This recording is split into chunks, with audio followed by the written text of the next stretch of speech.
전 지난 시간에 여러분께 그 테슈카라고 하는 단어를 소개시켜 드렸습니다. 하나님이 세상을 창조하시고 세상을 이렇게 운행하시기 위한 도구로 가정을 세우셨다 이렇게 말씀하셨고, 이 가정을 또 사단은 공격함으로써 하나님의 나라를 파괴하기를 원하셨다라는 말씀을 드렸습니다. 그래서 이제 이 사단이 가정을 공격할 때 그 머리된 아담을 공격하지 않고 하나님께서 두 번째 지었고 그 다음 거느려 주어진 여자를 공격함으로써 결국 사람이 하나님을 공격하게 만드는 질서에 이렇게 교란을 일으킨 것으로 사단이 공격을 했다라는 것입니다. 그 사람이 이 범죄하게 되어 가지고 결과적으로는 그 하와가 사단의 어떤 그 제안을 받아들이고 나서 마음속에 죄가 웅크리고 있지만 너는 죄를 다스릴 것이니라 라고 이렇게 말씀을 또 하셨습니다. 여자가 마음에 원한다라는 것이 지배하기 원한다라는 뜻이라고 했죠. 그래서 남편을 지배하고자 하는 것이 범죄하고 나서 나타난 이 현상입니다. 그래서 가정이 아내가 그 현명함으로 남자를 돕고 해서 한 몸으로 이루어지는 것이 아니고 여자가 남자를 이렇게 지배하고자 하는 것들이 이 시대의 정신이 되었고, 남자는 또 힘으로 그것을 제압해 가지고 힘의 원리와 경쟁하는 관계가 되어져서 가정에 고통을 받게 만드는 이런 일들이 나타나게 되었다는 것입니다. 그래서 사람이 하나님이 주신 그 창조의 질서와 주권으로 회복함으로써 가정이 먼저 회복되어야지 하나님의 나라가 회복이 될 수 있다라는 것을 말씀을 드린 바가 있습니다. 그것은 자매님들이 또 형제님들이 자기가 분량이 3분의 1이라는 것을 기억하시고 또 내가 옳은 것으로 상대방을 제압하거나 지배하려 들지 말라라는 말씀을 드렸습니다. 이 말씀이 정확하게 다시 가인에게 다시 주어지는데, 죄가 너 안에 웅크렸겠지만 너는 죄를 다스릴 것이다 이렇게 다시 이렇게 말씀을 주셨습니다. 아까 우리 형제님이 말씀하실 때 거룩이라고 하는 그것이 명령으로 주어진 바 되었고 포기할 수 없는 하나님의 계명이지요. 거룩을 위해서 하나님께서 아들을 희생시켰다고 할 것 같으면 하나님이 아들을 포기하셔도 우리의 거룩을 포기하지 않았다 할 것 같으면 그리스도인들이 얼마큼 거룩해야 되는지에 대해서 성경은 아주 명료한 요구를 하고 계시다라는 것입니다.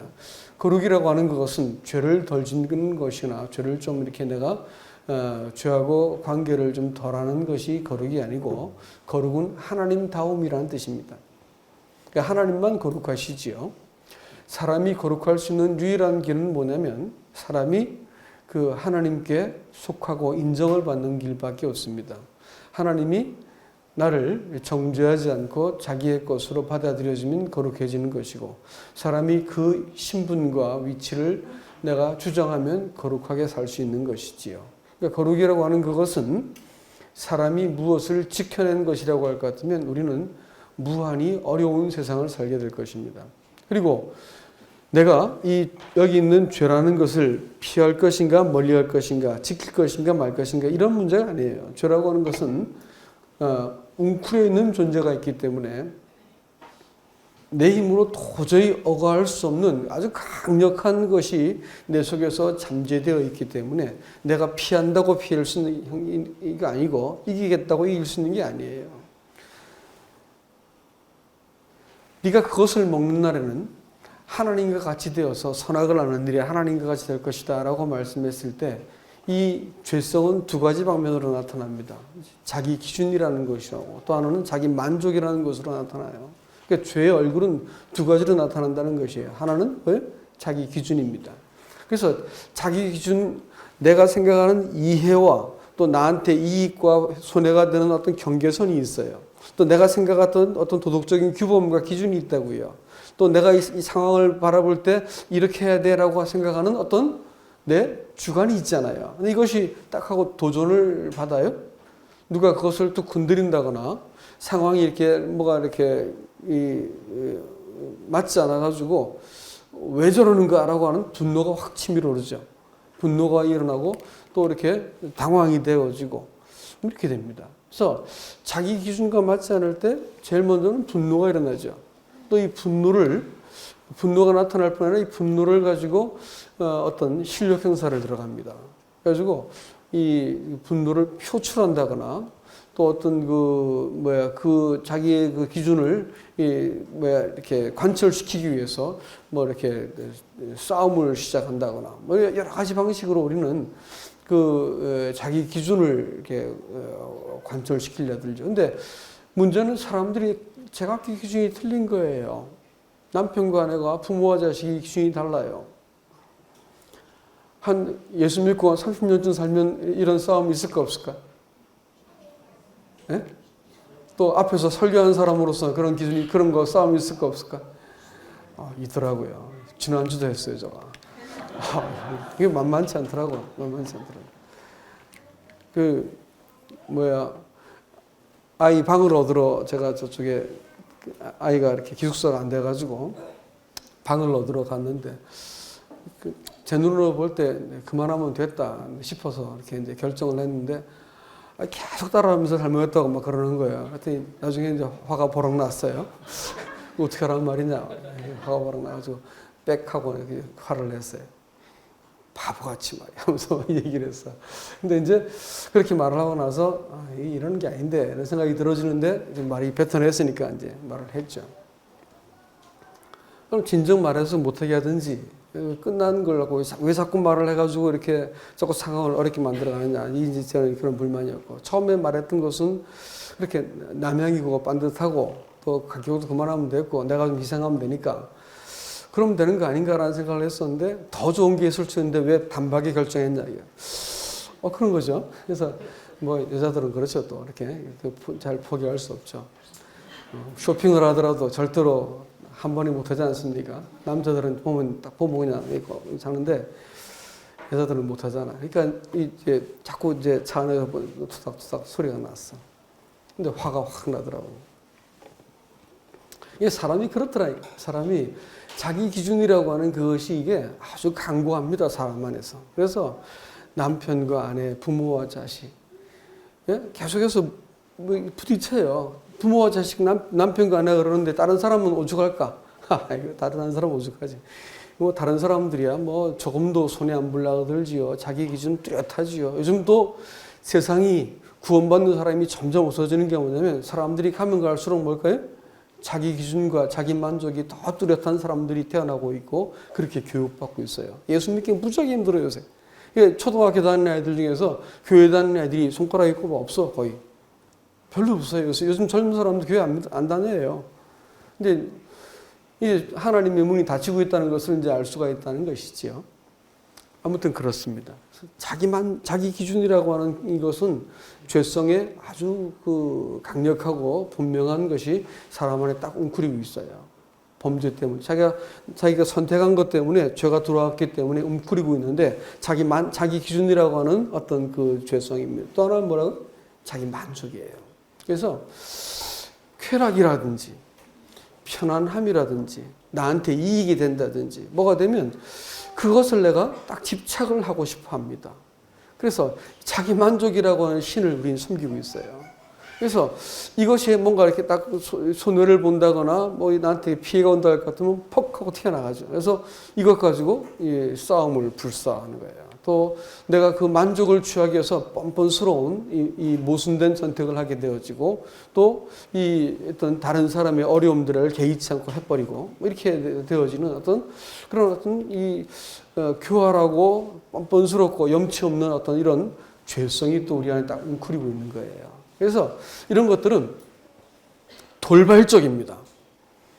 상황이라고 하는 그것이 매우 이렇게 다양하게 우리 속을 만나고 지나가기 때문에 돌발적으로 확 튀어나가는 거예요. 그래서 이런 점들을 튀어나가지도 않게 만든다. 그건 어렵습니다. 그건 장담컨대 그렇게 돌을 닦으면 그렇지 않을 것이다. 그런 사람은 저한테 한번 제가 보고 싶으니까 한번 데려가 보세요. 난 그런 사람 본 적이 없어요. 그럴 일은 없습니다. 왜냐하면 우리는 다 자기를 섬기는 사람이기 때문에 죄성이 우리 마음속에 웅크리고 있기 때문에 절대로 이런 일이 죽을 때까지 끊어지지 않는 것을 꼭 여러분 아셔야 됩니다. 이런 게 없어졌다 이렇게 말하는 사람들은 공동모의제 가서 빨리 찾는 게 낫습니다. 없어요. 그러니까 우리는 한 가지 인정해야 될 것이 이와 같은 상황은 끊임없이 우리 평생 동안 우리가 안고 가야 된다라고 하는 것을 기억하셔야 됩니다.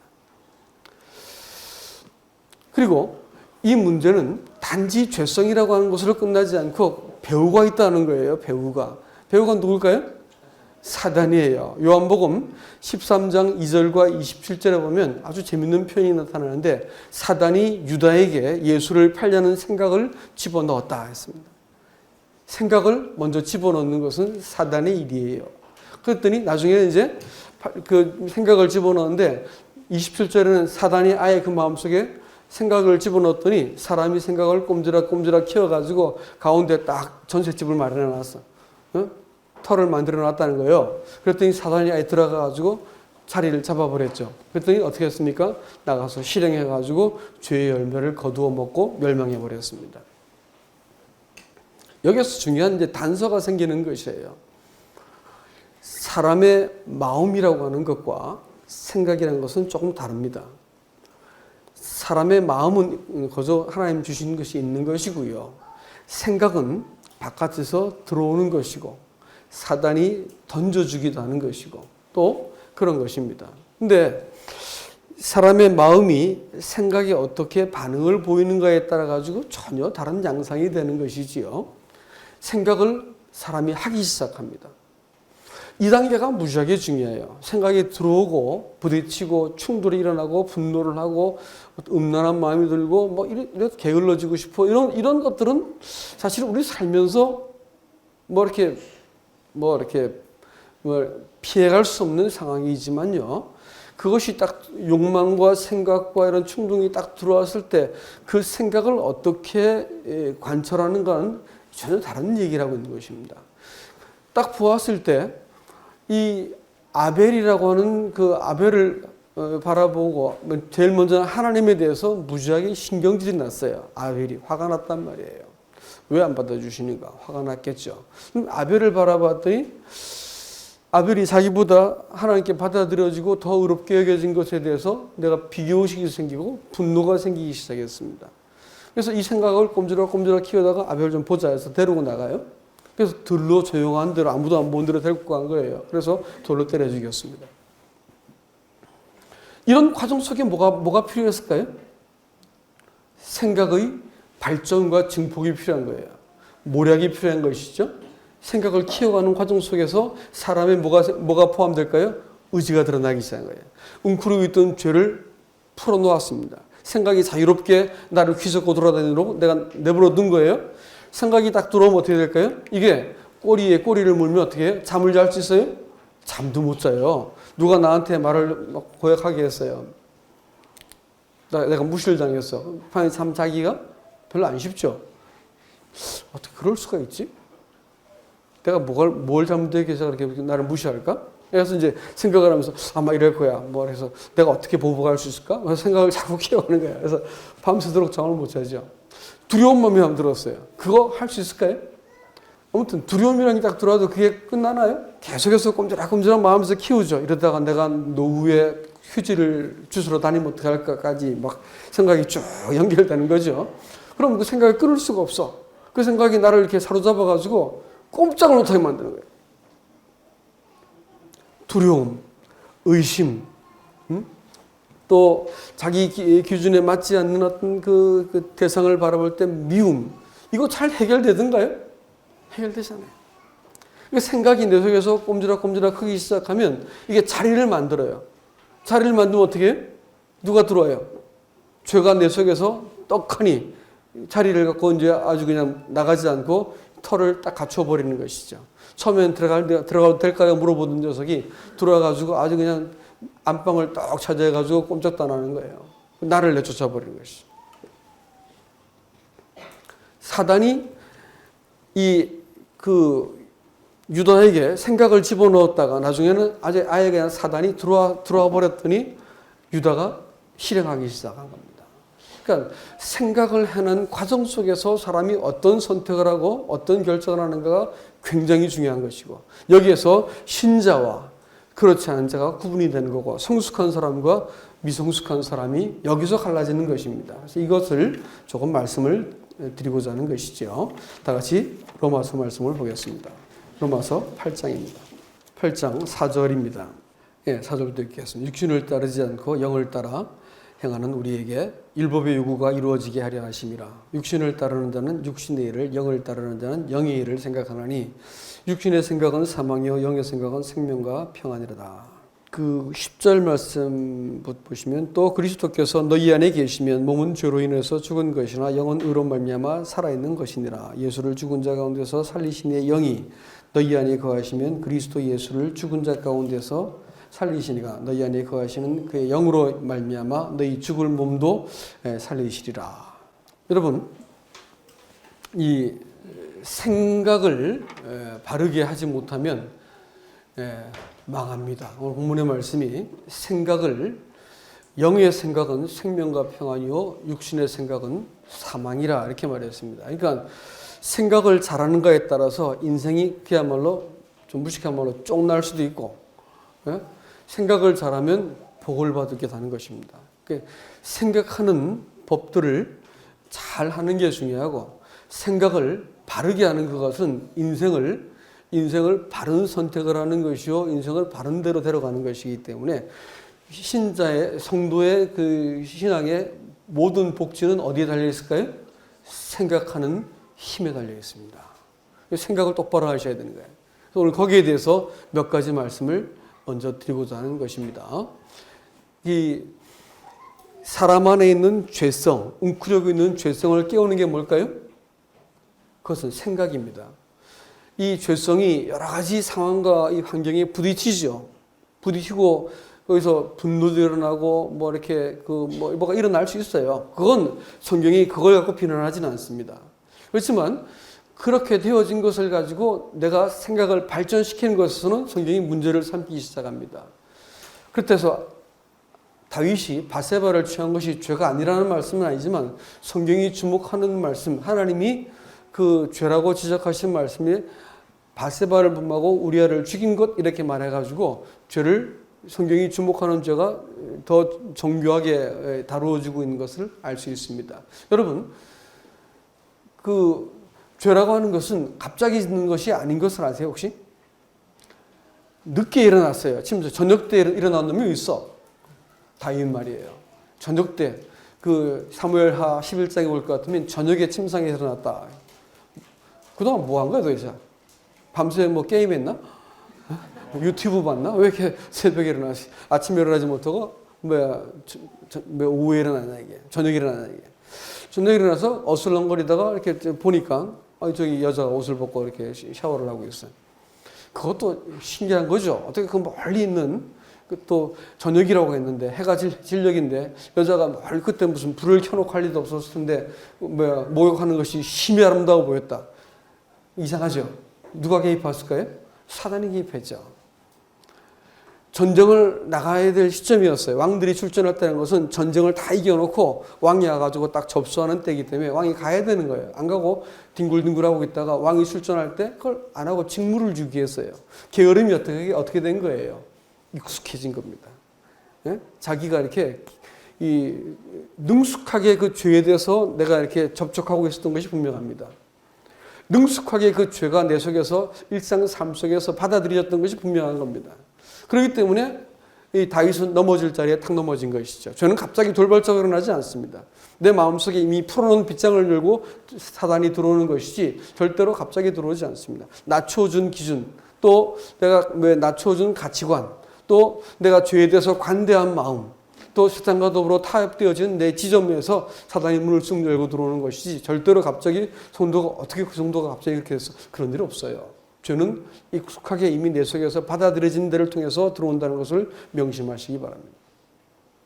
그리고 그렇게 죄를 지었어요. 범죄했다고요. 알리바이까지 만들었죠. 여자가 달거리가 끝나고 나서 여자들은 일주일 동안 절대로 그 아이를 갖지 않습니다. 못 갖습니다. 서로 이렇게 난자가 만들어지기 전까지는. 근데 여자가 몸을 정결케 하고 나서 모욕을 하고 난 다음에 절대로 이 성립이 가능하지 않는 시간이었는데 하나님께서 사람의 이 잔꾀를 통하지 않게 만들었죠. 그래서 데려와가지고 동침했는데 그만 여자가 아이를 가졌어요. 근데 이 알리바이를 정당화시키기 위해서 아주 비열한 짓을 이제 생각하기, 여기부터 문제가 되는 거예요. 생각을 이제 끌어들이기 시작했습니다. 생각을 가져와가지고 생각을 꼼지락꼼지락 해서 내가 들키지 않으려면 어떻게 해야 되고, 내 권위를 갖고 저 요압이라는 친구를 내가 불러들여서 얘를 전쟁터에서 우연히 죽게 만들고 뭐 이런 것들, 또 그전에는 들어와서 동침하게 만들어서 알리바이를 만들어서 내 자식을 저 우리 애가 키우도록 만들고 뭐 이렇게 하나같은 아주 비열하고 얍삽한 꾀들을 키워나가기 시작합니다. 이것은 생각을 자의적으로 내가 그것을 키워나간 것이었죠. 그렇죠. 자기의 안녕과 체면을 위해서, 자기의 입장을 위해서 이 생각들을 재편해서 키워나간 것이었습니다. 하나님은 그걸 문제 삼는 거예요. 그래가지고 애꿎은 우리아가 죽게 되었죠. 이건 참 자기를 믿은 사람을 속여먹는다고 하는 것은 정말로 이건 고약한 짓이죠. 정말로 해서는 안 되는 거예요.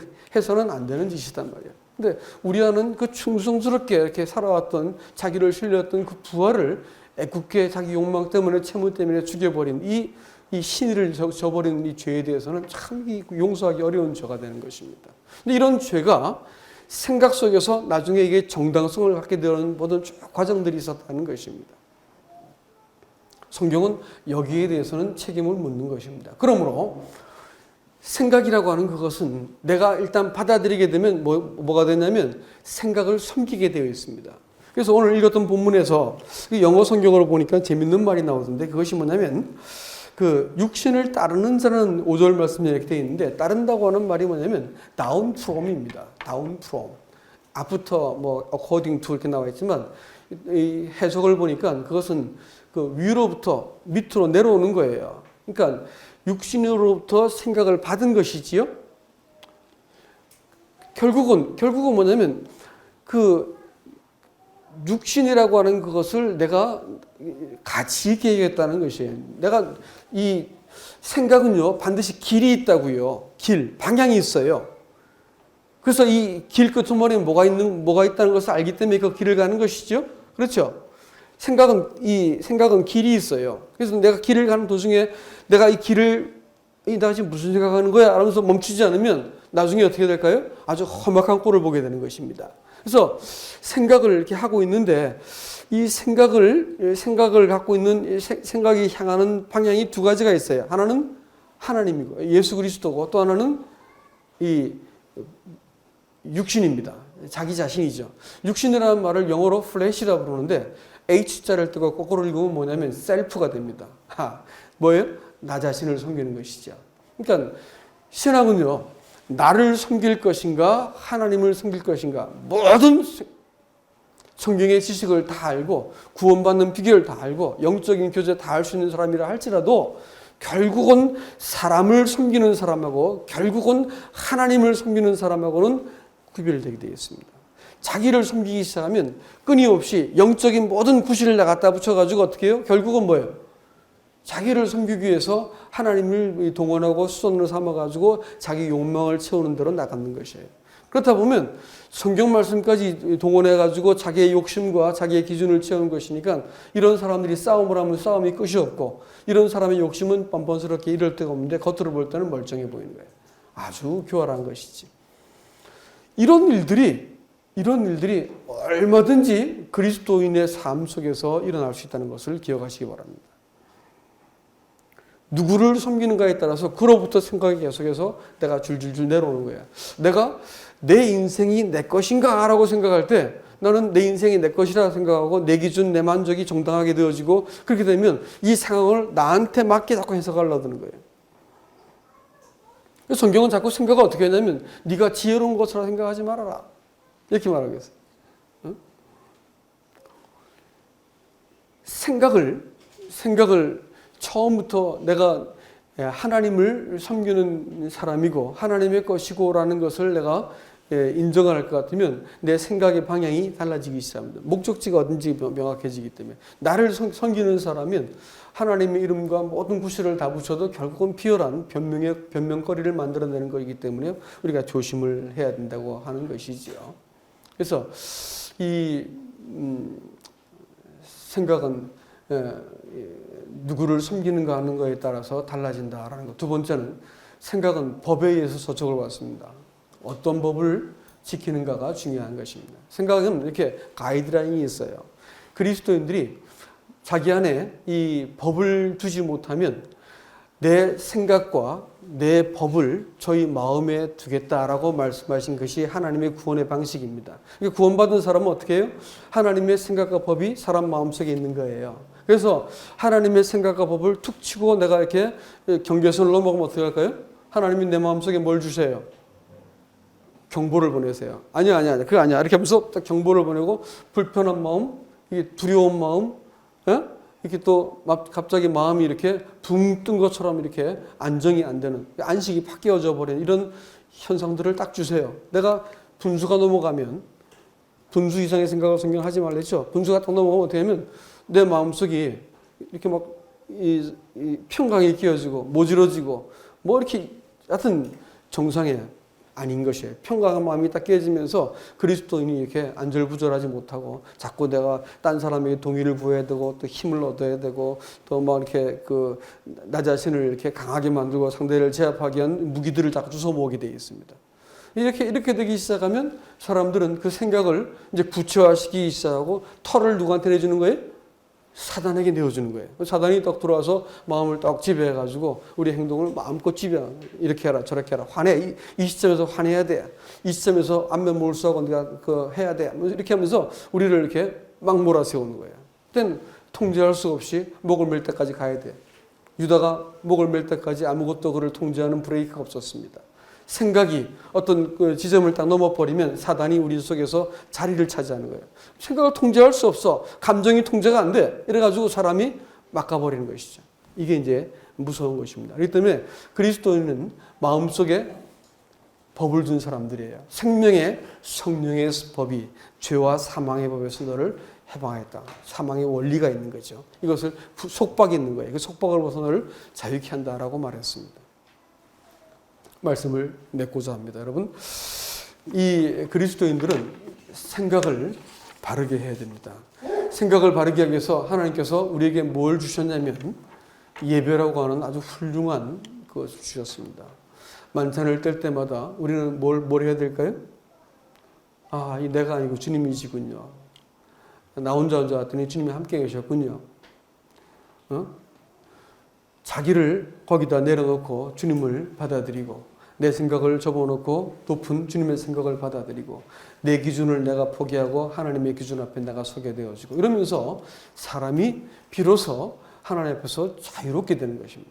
그리고 이 생각을 바르게 하게 되어지는 그 예배는 우리에게 무시로 요구되는 것입니다. 주일날도 마찬가지지만 예배를 드려본 사람들은 생각을 다스릴 수 있습니다. 안 그러면 생각은 브레이크가 없어. 막 나가버리는 거예요.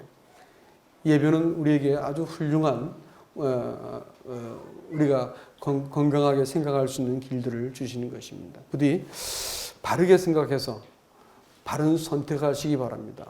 그리고 안 그렇지 않으면 우리는 내가 이 웅크린 죄의 욕망과 더불어 결탁해서 자꾸 변명거리를 찾고 합리화를 시키고 다른 사람이 잘못되고 내가 맞아야 되고 이런 아주 구질구질한 이 생각들을 내 속에서 키워가는 수밖에 없어요. 신앙생활이 꼴이 아닙니다. 아주 형편없게 되어가는 거예요. 그러나 내가 이 생각을 내가 하나님께 내려놓기 시작할 때 하나님의 성령이 내 속에서 이 법이 되어가지고 나를 이끌어 가세요. 그래가지고 율법의 요구를 이루어 주십니다. 우리가 구원받을 때 우리가 의로운 사람이라고 불러만 주셨지 실제로는 의로워지지 않았는데 우리를 실제로 의로운 사람이 되도록 성령께서 그 일들을 하시겠다는 거예요. 그래서 죽을 몸도 살려내시는 이 일들을 실제적으로 거룩한 사람이 되어가는 일들을 하시겠다는 말씀을 기억하기 바랍니다. 몸된 교회가 이런 의미에서 성도가 정직한 교제를 하는 것을 절대 포기하지 않길 바랍니다. 주일날 이렇게 말씀 듣고 마음 좀 찔리고 돌아가서 잊어버리고 또 그 다음 주 와서 찔리고 돌아가고 맨날 교회에서 찔리고 가는데 되게 하지 마시고 가가지고 성도들끼리 교제를 하세요. 이거 정말 얻기 힘든 장소예요. 성도들이 마음을 열고 이 속의 것을 이야기하며 주님을 이렇게 같이 말할 수 있을 때 생각이 객관성을 갖게 되는 것이에요. 예? 주관적인 합리성, 나만 옳다는 것은 이퀄 뭐라고 해서 제가? 정신병에 가면 옳다니까. 정신병원에 가면 주관적인 합리성이 가득한 사람만 모이는 것이 정신병원이에요. 그러나 사회생활하는 사람들은 객관성이 있는 거야. 내 생각이 틀릴 수 있겠다는 생각을 하기 시작하는 거거든. 이거 어디서 볼 수 있을까요? 부부 사이는 이미 끝났고 싸우느라고. 어떻게 하면 좋겠어요? 이제 가정이 만나야지. 가정끼리 만나가지고 얘기하다 보면 우리가 좀 잘못된 거 했구나. 이게 이제 정리가 될 거 아닙니까? 가정교회 포기하지 않길 바랍니다. 예? 거기에서 어떻게 하든지 만나세요. 만나시고 신앙의 맨 얼굴을 보기 시작할 때 내가 생각이 바르게 잡히고 생각이 바르게 잡히는 것은 여러분의 인생의 생사화복을 주관하시는데 의롭고 복된 길을 선택하는 것을 꼭 기억하시기 바랍니다. 이 복을 절대로 포기하지 않기를 주님의 이름으로 부탁합니다. 이상입니다.